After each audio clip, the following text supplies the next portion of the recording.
Assalomu alaykum hurmatli o'rtoqlar, azizlarim. Bugun mana 3-aprel.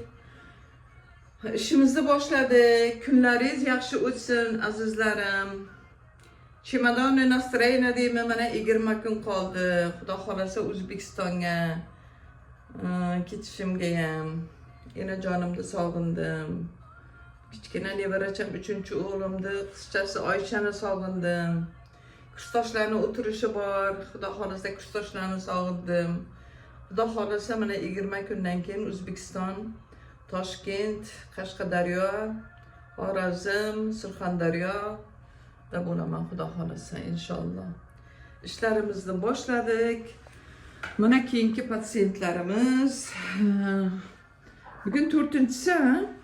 Bugün mana 4-si. Insidi, travoga, uyqusizlik edi, neyrosirkulyatoriya distoniya bu qizimiz. Bugün 4-chi kabinetsiyasini olyaptilar. Dorilarni vaqtida ichyapsiz, ha? Yassarxon. Mana kunlaringiz yaxshi o'tsin, sog'lik, salomatlikda ko'rishguncha azizlarim. Sog' salomat bo'linglar.